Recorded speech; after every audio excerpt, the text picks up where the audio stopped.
Okie dokie. All right, so let's go ahead and get started, everyone. Thank you so much for being here today. I am Hallie Crawford. I'm a certified career coach, speaker, and author.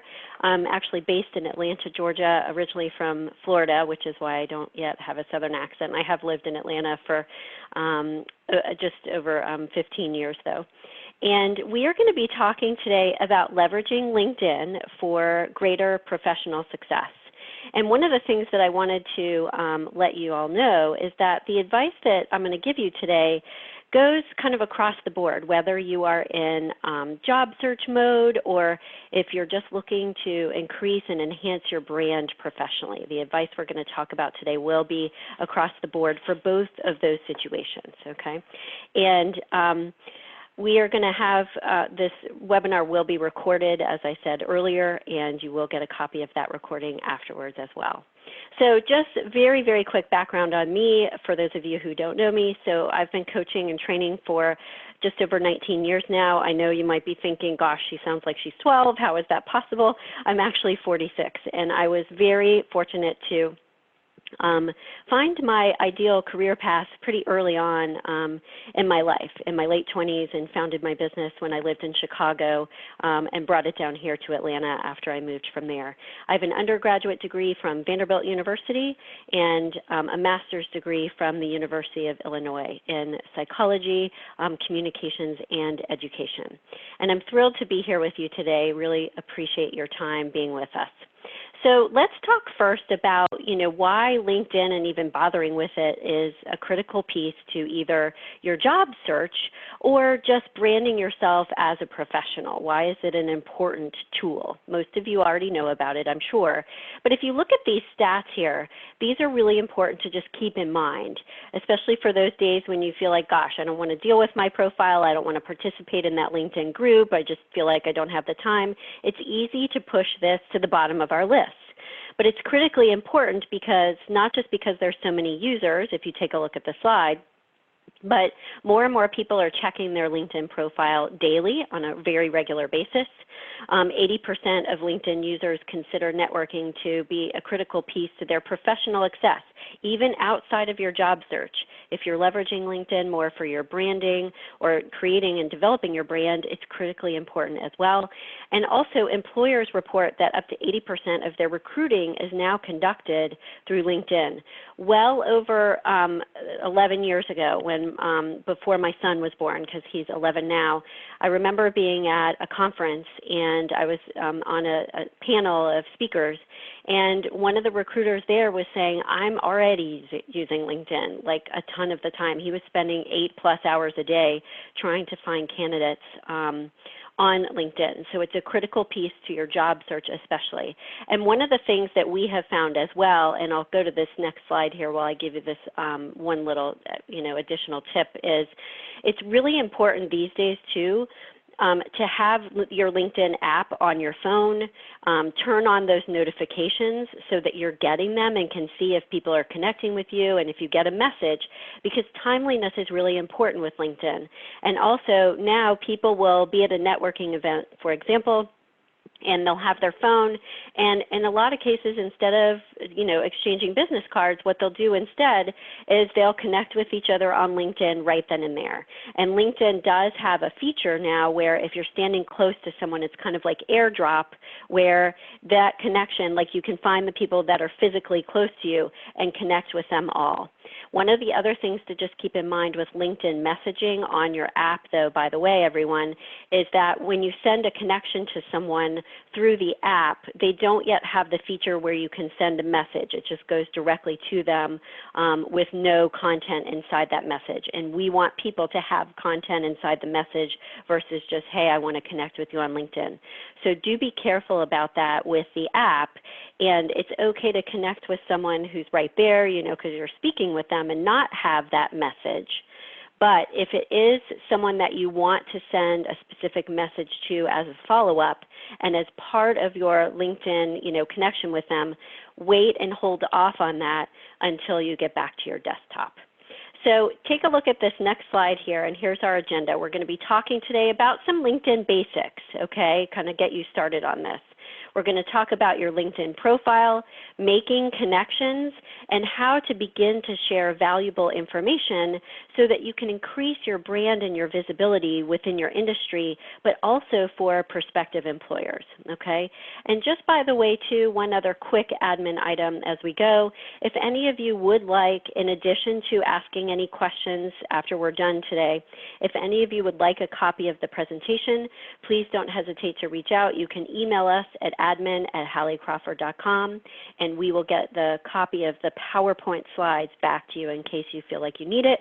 I don't know about you, but I don't like to feel like I'm having to frantically write everything down as I go. So here are our 3 essential first steps to begin to leverage your LinkedIn profile more effectively, again, for either job search or professional branding. So we are going to talk about all 3 of these steps. We're going to talk today about your profile picture and ensuring you have something that looks the way it needs to. We're going to talk about your brand and how to start writing a branding statement for yourself that you can put inside of your About section on LinkedIn.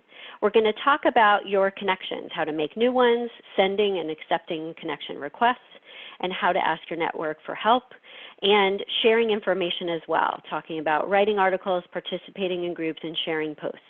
And by the way, these are all the important things that you want to be thinking about to get started with leveraging LinkedIn. This is kind of your checklist of things that you want to pay attention to, okay? Just as an FYI, there are polls on the slides today, but due to time constraints, we're going to skip through those because I want you guys to get the content that you need. So first of all, number 1 is talking about making sure your profile is in the right spot, if you will. You absolutely need to include a photo. That's a non-negotiable anymore. Clients actually, luckily, no longer ask us if they need a photo or not. When LinkedIn first came out, they kept asking, do I really need a photo? End of story. Yes, you do. Adding a photo, if you take a look at this slide here, it makes your profile 36 times more likely to receive a message. Think about it this way, everyone. People connect with people. They don't connect with a piece of paper. You're much more likely to get a message and make that personal connection, if you will, if you've got a photo, and especially something, obviously, that is warm and professional, okay? They get more profile views, and the LinkedIn profiles with a professional-looking headshot get more views than those without that professional headshot. Now let's look at some of the requirements for your photo here, okay? You want it to be professional looking, and what I mean by that is it needs to be like head on. Yes, you can turn a little bit, but not too much. It's not glamour shots, okay? And I'm aging myself, I realize, because I remember having those in the mall where I grew up in Florida. But you want it to be straight on looking. You want the background to be clean and light colored so that you stand out against it. And, you know, wear something that's not going to be distracting in the picture either, something that obviously is professional, a suit, etc., but something that's not, doesn't have too many crazy patterns and that kind of thing, so that your face and your personality comes across in the right way. You want it to be close up. We've had plenty of clients have this way far back picture, or it's too far out and it, you know, has too much of their shoulders in it. A little bit of the shoulders, but keep it a headshot. It needs to be close up so, again, people can connect with you. And you do want to make sure that you smile and then it's warm so that when someone comes across your profile and sees you, you know, it makes them smile, so to speak. So get an opinion. Take several headshots. And by the way, I don't feel that you have to get a professional photographer to do this. What I would recommend is start out with a friend or family member helping you out at your house, whatever it is, and see if you can get some good headshots, especially with how cameras are these days with iPhones, etc. A lot of times I think you can get a headshot that is perfectly acceptable and really good if you do it the right way. And then worst case, if you're having trouble with that, then get them done professionally. This is the advice at the top of the slide here is for your headshot specifically. The second thing, though, that we want to talk about is the background image that's behind your head. Okay. Too many people are still using, you know, when you've got that blue banner with the dots on it and the lines that are like triangles. It's time to start updating that background image, everybody, if you haven't already. And you want to choose an image behind your head that either has your company's logo or something about your organization's branding statement in some way, shape, or form. That's one option. You could have like a nature scene or some other kind of generic photo behind you. In some cases, what people will do is it'll be a hobby, like there's a picture of a sailboat or something they like to do personally, because that's a talking point for people that you are networking with, okay? And it just adds some interest to the LinkedIn profile as well. Or you could have something else behind your head that is relevant to your industry. It could be, an image of a building in your area, or just kind of a generic image of your building. But if you're a software programmer, for example, it could be something like that. So choose an image that works behind your head, but keep in mind, everyone, you don't want it to compete with your headshot. So you want to make sure that it stays enough in the background and the colors aren't too bright and overpowering, et cetera, et cetera. But definitely put that behind your head. By the way that you change that is you find an image online, save it to your desktop, because you have to upload it to LinkedIn. And in the profile settings, when you need to go change the your name or headline, in that first section at the very top, you'll see above where you can change your headshot, there's a little pencil that is sitting on top of the image, okay? You click that, and it will prompt you, it'll walk you through the steps, but it will prompt you to upload the image from your desktop or your computer or whatever and save it there. So just know that it's very, very easy. It's part of where you would update your headshot in that same box, that editing box, and you just click the caret or the pencil that's at the top, okay? Keep in mind, everyone, that your profile picture, that's the first thing that they're going to look at, right? Because that's what we're naturally drawn to with our eyes. So it's the first impression you're going to make, your headshot and then the image behind you. So it's critically, critically important. Let's take a look at the next slide here. And this is, again, about your profile, but talking about your brand. So in the About section, which is right underneath your name and your job title, in the About section, you want to have a really good branding statement. And obviously, as you all know, a branding statement it's a quick little blurb, 2 paragraphs, give or take, to start with at the beginning of your summary that represents the value that you're able to deliver to those people that you serve. All professionals should have a professional brand, and what we have found still, unfortunately, that less than 15% of business leaders really have a solid and defined brand, and less than 5% are consistently living by it. So starting to write your branding statement to place in your About section on your LinkedIn profile, critically important. These are the pieces on our ideal career model that we want you to consider and leverage when you're thinking about writing your branding statement. You want to think about and tell them, you can use first person on LinkedIn, and you can tell them why you're passionate about your industry, why you're enthusiastic about what you do, why you got into it.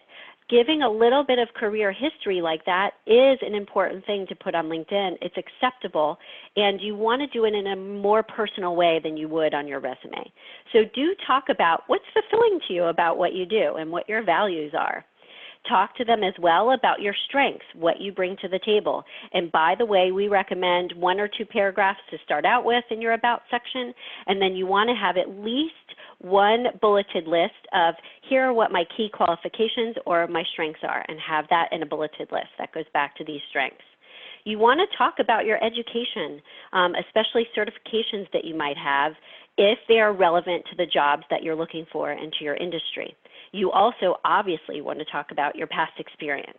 And I would recommend having a quick bulleted list as well in your profile summary about career highlights, 2 or 3 career highlights, results that you want them to know about you right up front. And then finally, I would encourage you to talk a little bit about your personality and show that.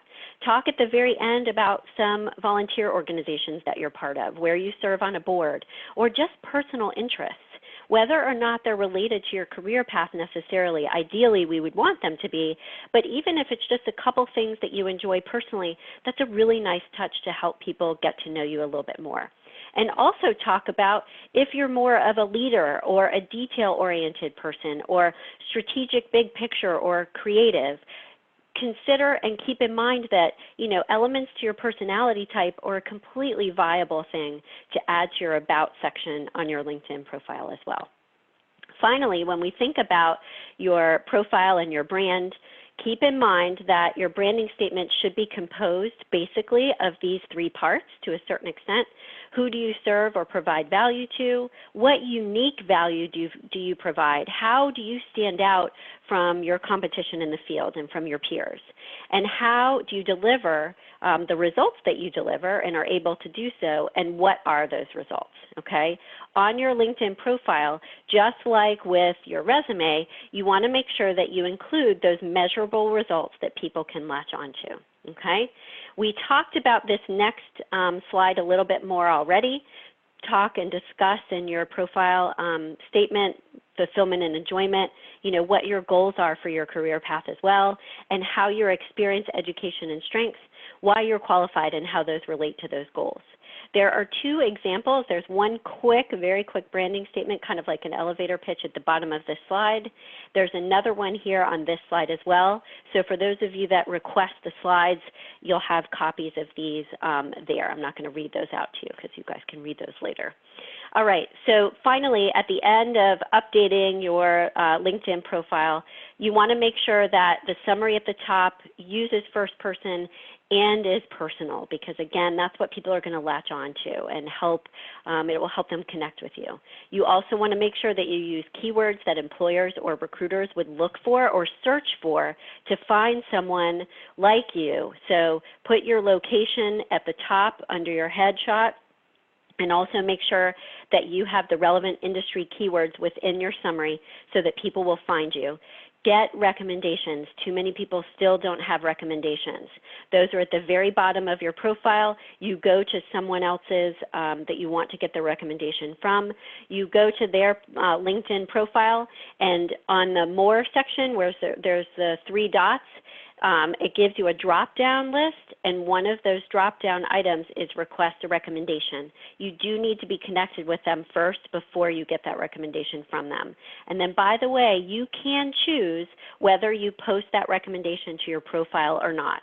It's up to you if you feel it's suitable and fitting. We do recommend, by the way, if you are requesting recommendations, that you write out something for that person to make it easier on them and to give them some suggestions. Obviously, tell them you don't have to use this, but here's something that could get you started.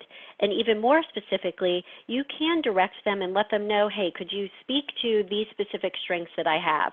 Because for you, for example, in job search mode, that may be what you want people to talk to or talk about related to you. And then finally, you want to make sure if you're in job search mode that under your privacy settings, you click the box that says, I want to be viewed by employers and recruiters. So make sure, everyone, just bottom line, that you go through your settings extensively because they change them all the time and it's kind of hard to keep up. You want to make sure that all of your settings are the way you want them to be, but this viewed by employers and recruiters, really important piece. And then finally, obviously have someone proofread it. Have a friend look you up on LinkedIn, even when they're logged out of their LinkedIn account, because you want to also see what is shown to the public. So have people search you up when they are logged in, but also when they're not, so that you're clear on what is visible and making sure everything's in the right place publicly, but also for users on LinkedIn. Number two is making connections. This is critically important.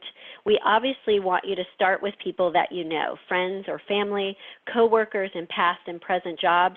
Honestly, I would literally say, this is what we tell clients, pick up your phone and go through your contact records. There are going to be so many people there that you've forgotten about or didn't remember, oh yeah, I should connect with them, okay? So literally go through your phone and your contact list. Consider alumni network connections as well. Leverage your alumni association, especially on LinkedIn, because alumni associations very often are highly leveraging and using LinkedIn groups for their alumni to connect this way. And then any association connections that you may have as well, make sure that you plug those in too. Then after that, you can start to branch out to people that you'd like to know. Make sure that they're reputable. They may be influencers in your industry that you'd like to connect with. Write them a note and let them know why you'd like to connect, so it isn't just like a spammy thing and they don't know you at all. Don't limit yourself with your connections to your industry. Reach outside and stretch outside that people that you admire outside of it. And then make sure that professionals and anyone that you meet at an event or otherwise, always remember, because people still forget this, add them to your LinkedIn network. So have that be part of your networking checklist, okay? So you want to make sure that if someone doesn't have their phone or doesn't have the LinkedIn app, get their card so that you can take the reins in connecting with them. The second piece about making connections, taking a look at the next slide here, if you want to contact a second or third connection, we always tell people, first ask the connection in between you to make that introduction. Don't just go to the person, blindly, because it's going to go so much better if you ask for an introduction through that person who's in between you. And as we said before, always include a note inside the invitation, not just the standard template. That just looks like you don't care, unless obviously if it's friends or family. If it is someone that you don't know, let them know very specifically and clearly why you want to connect with them and why it's important to you. And include something heartfelt so that they're more likely to connect with you and get back with you as well.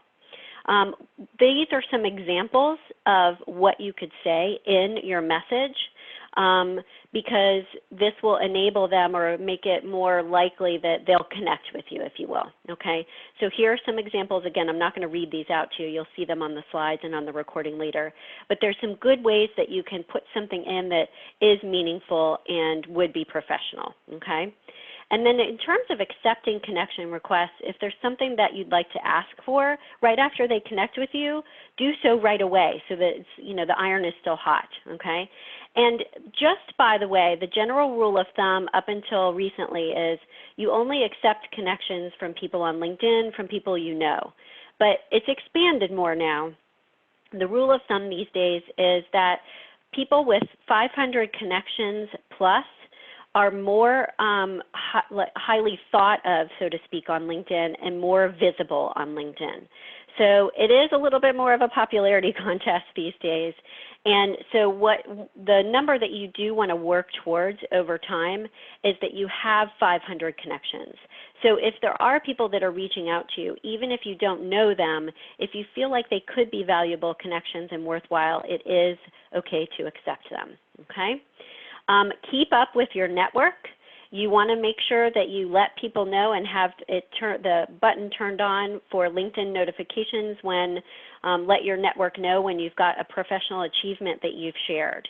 You want to make sure that you check and respond to your messages at least weekly. I would say this is 2 or 3 times a week these days, especially if you're in job search mode. Create those new connections like we said. Consider joining LinkedIn groups as well. I would vet these out and make sure that they have enough members that it would be worthwhile for you. And check out to make sure that those groups are active and people are regularly posting. But we have had clients make networking connections through LinkedIn groups that are incredibly strong. People all across the country that do this, and they're able to leverage those networks for their job search. And make sure that you don't just ask for those recommendations, but that you write those recommendations for others as well. Make sure networking obviously is part of your weekly schedule, whether you're in job search mode or branding mode, okay? And the way to ask for help, by the way, if you're asking for assistance specifically with your job search and not asking for too much, is you want to ask for things that are reasonable. Don't send them your resume and say, will you review this for me? No, that's too much. But you could say, are there specific keywords I should add to my resume? Make it convenient for them. Ask them just to reply to you via email. Or if you want to meet with them or chat with them, say, can I have 5 or 10 minutes of your time over the phone? Be available to help them as well. Give back. And every time you connect with someone, even if it's just a LinkedIn message, let them know, is there any way I can help you? Ask them that question each time. And when you're in job search mode, remember, ask for time, not a job. You're looking for an informational interview from them just to pick their brain and get some advice, okay? Briefly, I wanted to let you all know too, in addition to, if you'd like a copy of the PowerPoint slides, you can email us at admin@halliecrawford.com.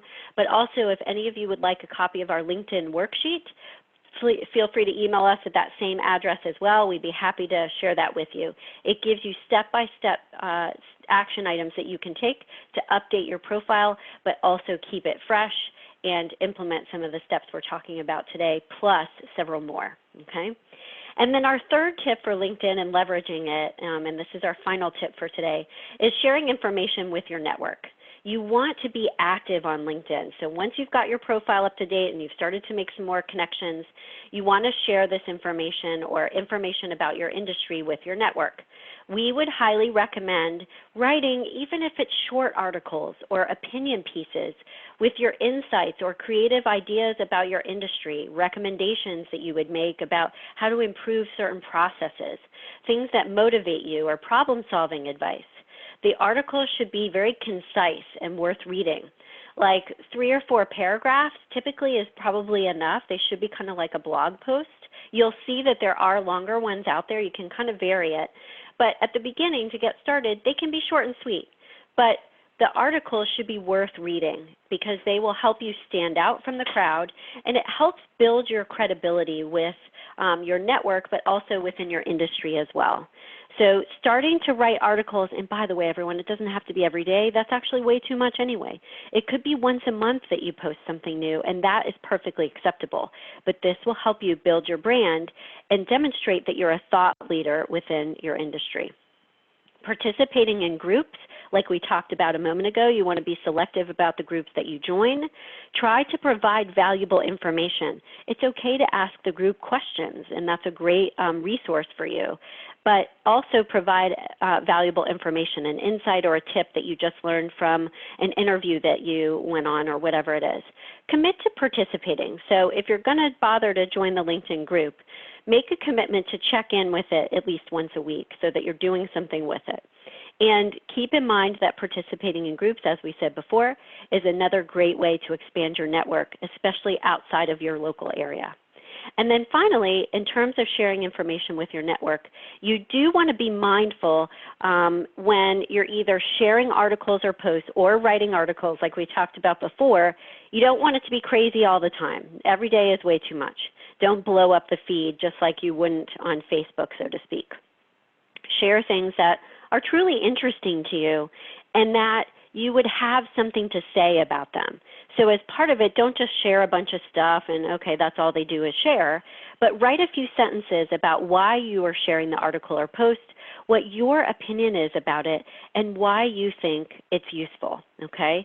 So our final tip is to make sure that you're leveraging LinkedIn on a regular basis and participating so that when you have those notifications turned on, you'll come up in people's feed on a more regular basis, okay?